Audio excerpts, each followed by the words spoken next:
All right. Well, welcome everybody. This is Tim McDonald coming to you with another episode of Advocacy at Work. And today I am joined by one of my fellow colorectal cancer advocates, JJ Singleton. How you doing, JJ? I'm doing great. Thank you for having me. No, so glad to have you here. And it's just so great that I think both of us started our advocacy journeys around the same time because I know we met in the Springfield Branson Airport as we were getting ready to head to fight CRC's ambassador training weekend about 4 years ago now. So it's great that we're both here still, and two, that we're both increasing our advocacy efforts in the colorectal cancer space. So but why don't you just tell everybody a little bit about you and what got you involved in advocacy, because I know you were diagnosed well before me, almost 4 years before me. I believe it was in 2016, if I'm not mistaken. And so I know you just, like I just mentioned, we started about the same time, but I know you didn't do it for the first couple of years that you're in treatment. So just tell everybody a little bit about your journey and what got you into advocacy. Okay. Yeah, I was actually diagnosed in September of 2015 at the age of 27. And then I went through the, chemo surgery. The cancer came back and spread throughout my abdominal wall and lymph nodes. And then at that time, I exhausted all of the approved treatments for that cancer. So clinical trial is what saved my life. But through that time, I was on TPN, pretty much living 23 hours in bed on infusions, not able to eat. And that was kind of my start where I knew I needed to do something. So I worked on myself with mental health and got me out of those, like the rock bottom stages. And then through that, healing is a process that brought me to advocacy. And then I kind of got pushed into it. I joined Man Up to Cancer, and I got bugged enough to apply to fight CRC because at that time I thought nobody wanted to hear what I had to say from a small town in the Appalachian Mountains. But I was like, I'm going to apply just so I could say I did it and then would be over with it. But I got accepted, and then that changed my life. And now when we met in that airport, I couldn't imagine the life I'm living right now and doing everything that I'm doing here. But that was kind of the start of it, and then it's just kind of blossomed into everything. Yeah, well, we'll jump into a little bit more about all the details of that in a second here. But, it's just amazing. As you said that, I just wrote something about that myself, about not even imagining a year ago being where I'm at today, So I totally get what you're saying there about, not even comprehending where it was going to lead to. So before we jump in too far, though, how would you describe or define advocacy in your world? Advocacy for me is just using my lived experience to help that next generation in any way possible. Like, it's not in a certain hole, it's not in a certain lane, because advocacy is different for every single person. That's what I've learned over the years. So mine is to be able to take all the things that made my life harder and rougher, that I can use that experience to help in whatever way the society or one person or a whole group of people need. So I love the way you define that. So, like, just basically sharing our experiences. And what are some ways that you've actually done that? I mean, I know personally, like, from what I can see from my perspective, but why don't you share it from yours? Yeah, well, starting off advocacy, I was like fully into just the colorectal cancer space, like trying to use, because that's so impactful to me. It changed my life having colon cancer at 27 and living with it for over 10 years now. So it was awareness, trying to go and affect policy with there. But through those connections and learning my voice and like just the differences of me living in the area I do and being as young as I am, it's allowed me to see advocacy and to go into the clinical trial space and the rural health and the rural cancer center community in a community center setting. And that's kind of where I've really put a lot of focus on here lately, because that can reach untold amount of people. Yeah, and it's one thing I've learned from not only you but other people, and my journey is like, because I always been in a major suburban area, is just how different some of it is when you're in a more rural and remote place, Yeah. that you don't have the same. I mean, I'm fortunate I have one of the NCI comprehensive cancer centers here right in my backyard, and I know that doesn't happen for a lot of people, especially if you're in remote areas or rural areas, because they are usually built around population centers. So but I really recommend or commend you for doing that, because I think it's so well needed and not a perspective that I think most of these places get yet. So it's so important. But one of the things that really strikes me in your shared experience, and I know you've already mentioned, the mental health aspect of what you were going through before you really got into advocacy. But, why is this so important? Because, if we look at just social media in general, we see, most people always want to show off their best sides. What is it that, compelled you to want to share both the good and the bad of what you're going through in your advocacy journey?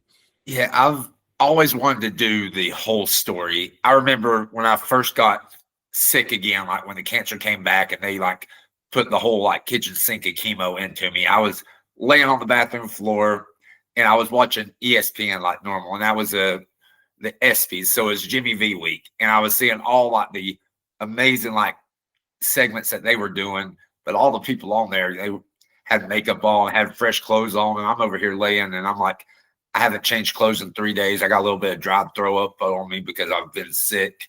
I was like, I don't ever see that. And I was like, at that point, I was like, if I ever do talk about what I've went through, what I'm going through, it's got to be the whole thing, or I just wouldn't feel genuine to myself. And then the mental health, like nobody told me about mental health before or when I was diagnosed.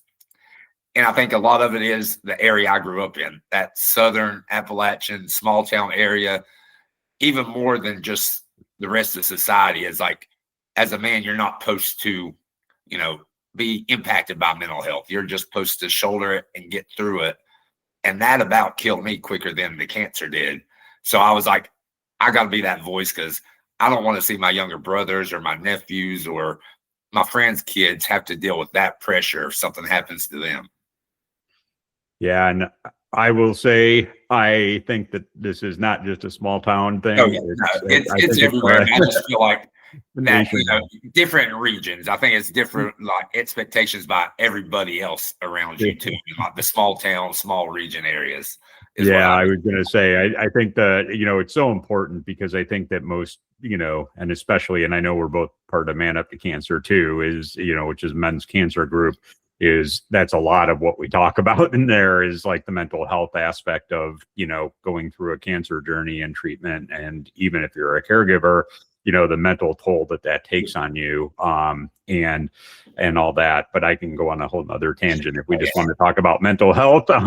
So, but, as you've gotten involved, with your advocacy journey, and I really like sharing stories of other advocates, because I know there's so many other patients out there that, are looking, going, man, I want to get involved. I want to do this. I want to get, I want to be able to be where JJ is. I want to be where Tim is, or whoever it is that they're looking at.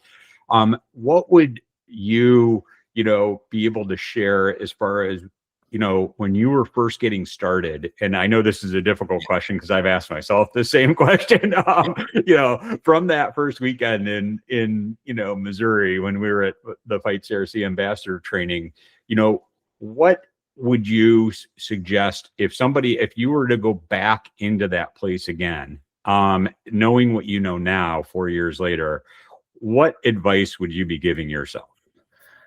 I would farther explain to myself that advocacy is a whole world put together. There's so many different avenues for it, because when I first got started and I was like, man, I'm going to do advocacy work, all advocacy is fundraising. That was just like the image I had, because anytime you ever hear anybody on like TV talk about there, it usually comes with donate to this cause, which is beyond important. It's just something that I'm not hugely comfortable with. So when I found out that there was more avenues that I could be like, oh, I want to focus on like raising awareness for this, and then just all the paths that were opened up that I, in my mind, had closed off or I didn't even know existed. And then I just tell everybody, find what's comfortable to you, what makes you feel the best, and then do it and say yes. Like that's my biggest thing is we left Springfield that time. I got an email asking if I wanted to join a Zoom steering committee. Had no idea what it was. I was just like, yes, I have time. I'm not doing nothing else. And that's led me on get to go to trips with major pharmaceutical companies there. And then through saying yes, it could be a 15-minute Zoom call. They might like what you have to hear, and they might be, with a different organization or a different company. It just kind of spreads. So I always just tell people, find your avenue that you're comfortable with. It can be policy, fundraising, awareness, screening, like it could be anything, and then just go into it. Yeah, I remember just wanting to do more and more and more, and I just didn't know where to go or who to contact. And then I think it seems to happen organically once it gets going. And you say that first yes, and it just seems to, it doesn't ever, I think, move as quick as we want sometimes, but it always happens. I know, like I started doing this thing with the medical data company this year. I'm like, if you'd have told me that, I'd be like, I don't even know what medical data company is. But now I'm like, getting to go to New York City 2 times a year with them. And I'm just like, how did that happen? Well, and tell people like, I know that, you almost live in a world where advocacy is 100% outside of your treatment of what you do. And I know not everybody is in a position where they can do that, but why, how are you able to keep doing this? And you don't need to give me numbers or anything like that, but just how does being an advocate actually allow you to continue to support yourself and keep going on? Because I know you mentioned all this travel, there's time, there's all this stuff. So, what are different ways that advocates get compensated, I guess, as far as, for their time and their travel and everything else, just so people understand that this isn't something that we just do out of the goodness of our heart, even though I think that's what motivates us to do it, but it's not necessarily why we do it 100%. Yeah. If I could do it out of the goodness of my heart, I still would. But yes, definitely the compensation. And the biggest misconception is either you do it all on your own or you get paid for everything. Well, I can't get paid for everything because I am on Medicaid, Medicare. So travel reimbursement is a huge thing for me. And it doesn't get counted on income because they're just reimbursing you for travel. So, and I'm like, for me, I will give my time to this cause. But if you pay for a flight and a hotel and my food while I'm there, my Uber rides and my parking at the airport, that's like I'm working and getting paid for it. Because I mean, like, I would never have got to have 90% of the experiences I've got to without that. And then there's so many different like smaller companies that'll do, an hour-long Zoom call and you can get a gift card or they'll work with you. And I always tell people too, when you're like filling out that or you're in a contract with somebody, tell them like what your issue is. And most of the time they work with you. It could be a different form of payment. I've even had somebody where like I couldn't accept payment anymore. So they gave the money to one of the organizations that I represent as a donation. And that allowed that organization to help me with the travel reimbursement. I love that. I love that. They're wanting to help because they want the information that you have as a patient, as an advocate. So most of the time they're willing to help in whatever way possible. Yeah, that it's such an important point to bring up when you're on Medicare or Medicaid, or any form of disability. There's a lot of income restrictions as far as what you can get, and even just reporting income sometimes triggers them to say, "Hey, you don't need this anymore." So I love that you brought that up and shared that. From your perspective as being a patient advocate, what do you think? Why is it so important for some of these organizations that you're working with, from what your perspective and what they've told you? why do they want patient perspectives? I think a lot of it is to do because they want to get trust back into the larger society, into the population. So they know if they have a patient's trust, if they can show the patient and take their, you know, ideas or their experience and their suggestions and use it throughout the process, they feel like they can get that trust, or they could, just get a better process of everything going on. And I tell people all the time, like, I sit on a lot of review things, and you can tell when they've had a patient review there and they've actually listened to the patient, or they've just took what they said and didn't. Because the longer you're in this world of, being a patient, the more you realize that they have no idea, or they haven't listened to anything. And that's like an automatic, like, turn off, even if you do it subconsciously. Like, I found myself being like, oh, they don't listen to a word we say, and I just kind of like zone out. And I think that's like the biggest thing that I tell patients too, that yes, more and more people are listening to our voice because they realize we listen to their voice. That's going to bring the newer patients. They're going to be able to tell that we do put y'all first. Yeah, it was really eye-opening to me. Just a few months ago, I was at an event that was all around, the patient-centered, research, and just to come to understand, like, just how new this is.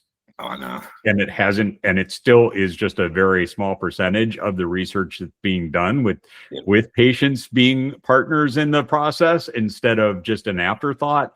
It's like, wow, we got a lot of work to do still in this world.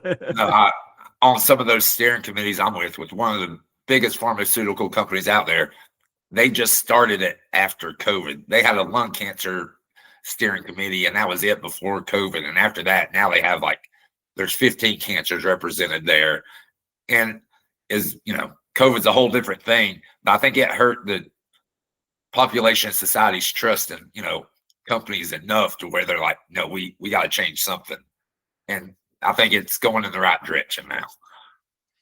Yeah. And so, you just a minute ago, you mentioned something about like how you're in some of these meetings and you can obviously tell that they're just having you talk, but they're not really applying what you're saying. How does that impact whether you want to continue to work with an organization like that or not? Well, luckily, most of the time that I've been in there now, they've realized their mistake. So now I'm part of the help to do the solution of it. And they're actually listening. But it does demoralizing almost. They're like, well, why are we here? What are we doing if you're not going to change it, if you're not going to listen to us and involve us in the whole process? And especially like for me, because I do a lot of clinical trial advocacy, and we're still, doing just decades worth of how it's always been done. And we're trying to break that down to be like, well, you need to listen to the patients because we're the ones that can help you recruit better and have better retention. And they're finally just starting to listen. So I think it's like anything, especially we do a lot of policy work. There's a lot of nothing happening or very, very minute victories, but those over time hopefully will go to a bigger victory and a bigger or better thing. Yeah. And I wanted to ask you about that too, because I know, both of us are in legislative advocacy, and we know sometimes, a lot of times, that usually takes about 10 years to see any change. And from my increased experience in like the research advocacy, it's also taking maybe not 10 years, but quite a while. So what keeps you motivated to want to keep going when you don't see immediate results from the work that we do? I think that's changed over my 10 years into this. Like when I first started, it was all about like, okay, I know this is going to take a while, but I have friends who are in this and who are dealing with this that have kids. So even if I don't see it right now, it could help them. And that was always like motivated me. But now that I've been in this over a decade, I see new patients and what they're getting, the treatment and the support. and everything they have now is so different from me 10 years ago. So I can see the whole process of everything our organizations and companies have been doing over a decade. How many more drugs are available? How much more support is there for cancer care in general? And that's like why I'll never quit now, because I've lived it a whole decade and I've seen the difference. Yeah. I didn't, man, I just hit my 5 year a little while ago, and I'm like sitting there going, man, I've seen some changes in my 5 years, but I can only imagine another 5 years on top of that, what's changed. Because I know, like, even with my liver transplant, that wasn't something that was around 10 years ago for, certain patients in the colorectal cancer world. And now it's, even in the 2.5 years since I've gotten mine, it's just exploded as far as the number of people getting them. So it's like, definitely a lot of change happens pretty quick nowadays. Yeah, the screening age was still 50 when I was diagnosed. It's 45 now. I was part of the first immunotherapy for colorectal cancer. Now there's multiple ones there. It's just, and to see where we could be in another 5 or 10 years, that's why I'm always motivated to keep helping and do it. That's incredible. So, and I know, you write a lot. I'm going to say every day, but I'm not sure if it's every day or not. And it doesn't really matter. You write very consistently. Let's put it that way. As you got started doing that, and I know we talked earlier about, you just don't share the good stuff. You share the downtimes too. I'm sure you didn't get the same kind of engagement and responses as you do today. First of all, if you could just explain what that was like when you first started, and what kept you going at that point in time, where it's easy just to say, oh, only 2 people like this, I'm not going to post it again tomorrow. But you didn't say no, you just kept going. And what was the motivation to keep you going?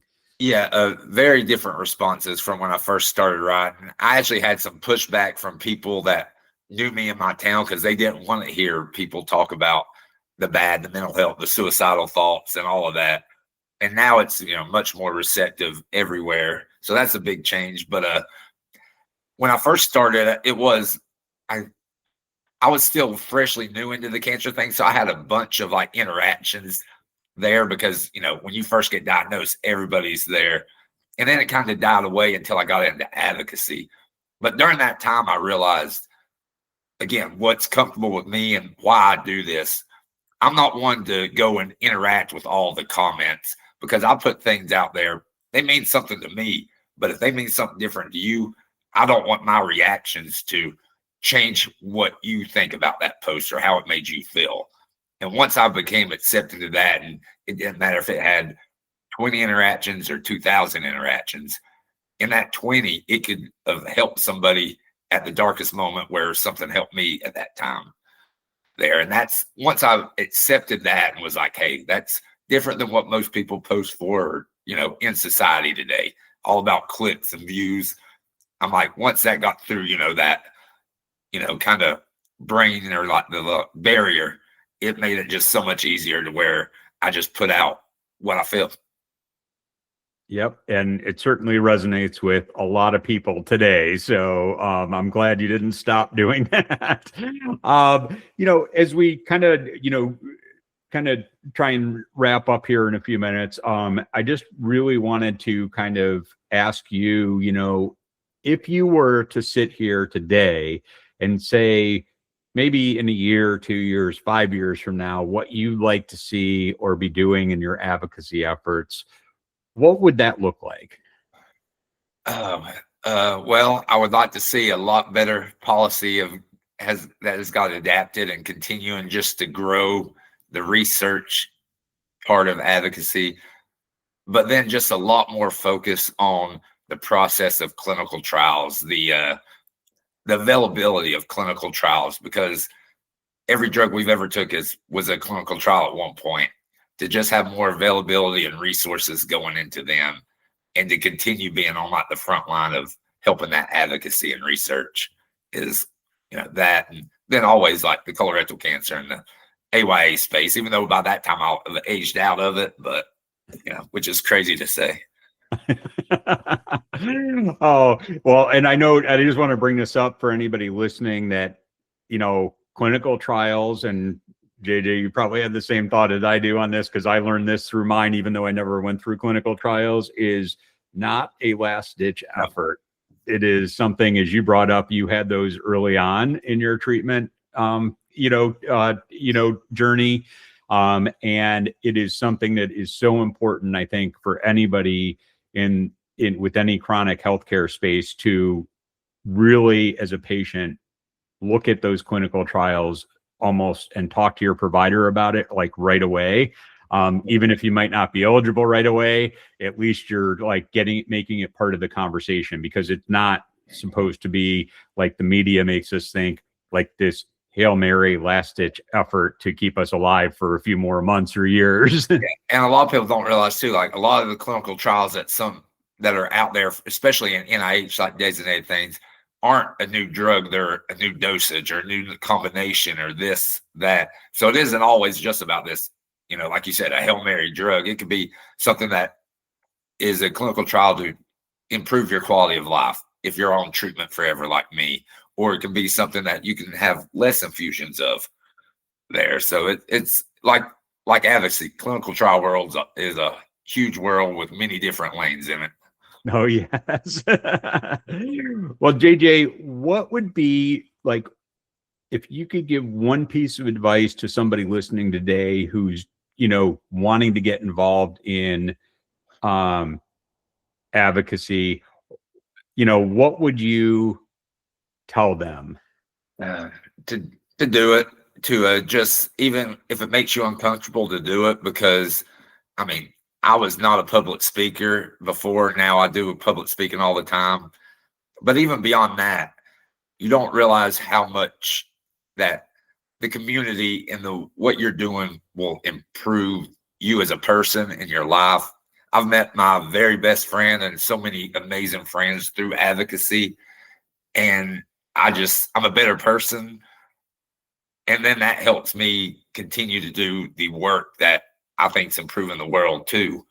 And, I just say yes. And again, do what makes you comfortable, because if you're if you don't feel the purpose of it, you're not going to go all in on it, is I guess the best way. Love it. And how can people, learn more about what you do, your advocacy efforts, read, what you're sharing with the world? Where online can they find you?